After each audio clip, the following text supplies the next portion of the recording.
An organization can, for example, be a company, a university, or a charity. Users in this context can then be employees, students, volunteers, and so on. In an organization, the IT is generally managed on behalf of users by a recognized manager or team. Building on points in the first video, we can also consider whether there are different groups of users in an organization with differing responsibilities and use of IT. We could then zoom in on their tasks and goals and the IT provisions they use. Identifiable groups of users will work in a different context and have their own security challenges. For instance, someone in a finance team has to distinguish between real and fake invoices, whereas other teams would not expect to get any invoices and would find it that bit easier to spot a fake. In organizations, there will be some mix of hard security controls and softer controls, which together are used to protect the organization from threats. Hard user-facing controls will include technical solutions, such as requiring employees to use a particular organization-wide authentication platform in order to access an employee account. In this case, the technology also restricts the access to known accounts and their associated resources. Hard technical controls restrict what a user can do. Even with these controls, a user can make security-related decisions which affect their own security and that of others in the organization. For instance, when a user decides whether to trust a link in an email, this could have consequences for their own account, but also linked assets in the organization. If clicking the link leads to computer compromise, it can affect others. Soft controls often include a security policy. As a standalone document or as defined in, for example, a computer fair use policy that states what users are and are not permitted to do with the IT equipment provided to them. An example would be where a policy rule states not to misuse a company machine for malicious purposes, or perhaps also personal purposes, and to only use these machines for work. This suggests a reliance on the user to follow the policy, rather than it being completely on the technology to force them to. Some rules may be enforced through a blend of hard and soft controls. An example would be when creating a new account password, where there may be a restrictive set of system rules implemented in the system and user interface as to what combinations of characters are permitted. Hard controls have a burden to ensure they work well for the user, otherwise they risk disrupting the primary task. If this happens unchecked, users may adopt workarounds. Stories of users writing passwords down on sticky notes near their workstations are about one such workaround, done so to ensure access when passwords are difficult to recall. Soft controls such as policies and rules can require monitoring and enforcement, adding further management costs. These costs act to moderate how much is being expected of users. A heavy-handed policy which threatens various punishments will require infrastructure to enforce it. This is another reason why it is better to aim for secure systems which fit with what users do, as workarounds would become less common. Policies, as sets of rules and guidelines, may be complemented by training or awareness activities. Touchpoints here include onboarding of new staff, when a new employee typically completes a range of training courses in order to comply with workplace rules. This can include providing information about security solutions and how to use them. Users may sometimes also be engaged in training at regular intervals, such as annually. Without these touchpoints, it is possible for employees to not be aware of the security policy in their organization, that is, even if one exists. This depends on the visibility of the policy, but also by extension, the security team, and how well security controls are integrated with the rest of the organization. This is especially important when organizations include policies for other purposes beyond security, such as physical safety, sustainability, and so on, as well as competing for the time and effort of employees. When security rules clash with other policies and with productivity expectations, it creates dilemmas that force a user to choose. This adds to the burden placed on the user and makes it that bit harder to do the right thing. Relating to this, there are also aspects of organization culture to consider. There will be values and norms that inform everyday work practices, for instance in a team or across the organization. One typical norm is for a user to contact the recognized help desk if there is any issue with security, rather than try to solve it themselves. In this case, this then creates costs for the help desk. For security, this can involve processing queries for users who forget their passwords, or fielding concerns when many employees receive a fake phishing email sent by their own organization to its own users. A social norm would be whether it is acceptable to challenge tailgaters, and within that, whether a legitimate user will accept being challenged. This relates also to values, such as wanting the workplace to be a place where everyone feels safe.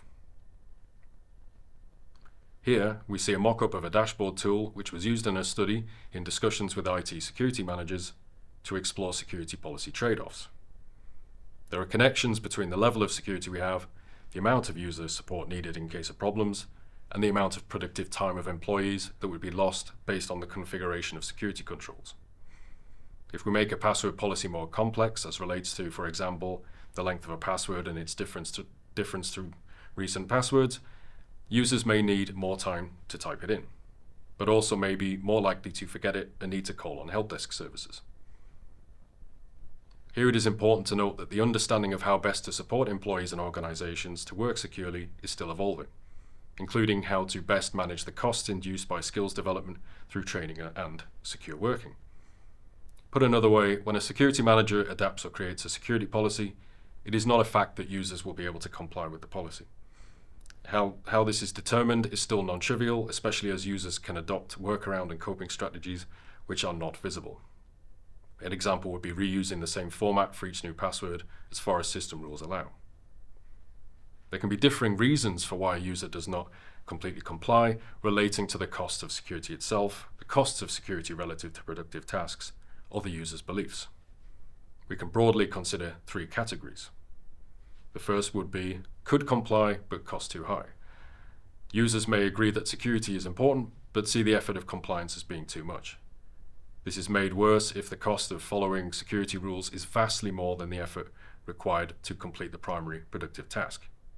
Users may share passwords or files if the effort to update file sharing permissions to have access to important files is perceived as excessive. The second, could comply, but why should I? Users may lack an awareness that pertinent risks relate to their work, or that they are best placed to do something about the risk. For instance, an employee may be best placed to notice that there is someone attempting to tailgate after them into a building and alert on-site physical security. Third, some things awry, just can't comply. It is possible that security provisions are not aligned to the primary task. For instance, if a company has numerous services, each with their own account name and password, employees can feel an excessive burden trying to commit these credentials to memory and reliably recall them.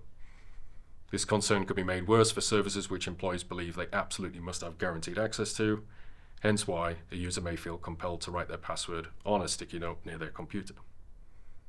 It is not always that they do not care about security, but instead they have to balance this with their concern for having assured access to IT services critical to their job.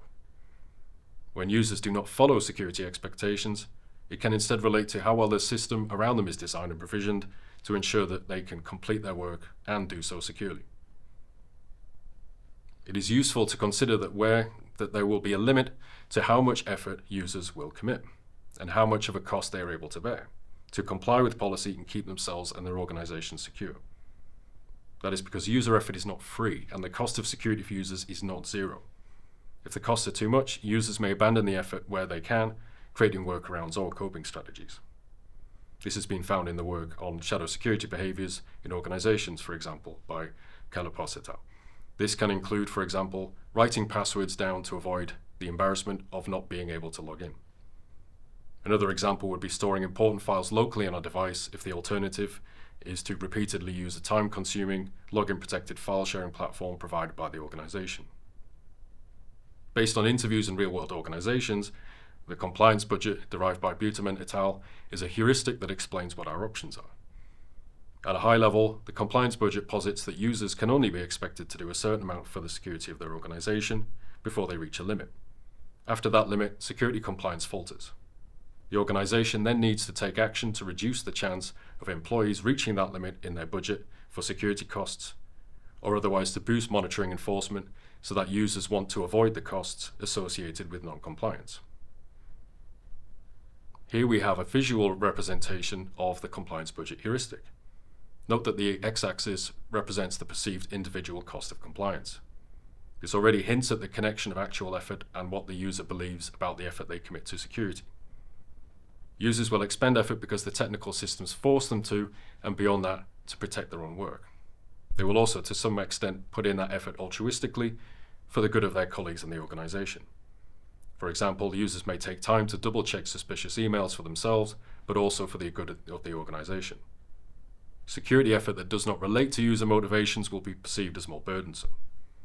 As security-related tasks add up over some amount of time, such as a workday, a user may begin to wonder why they are needing to commit more and more time to security. This creates a hassle factor.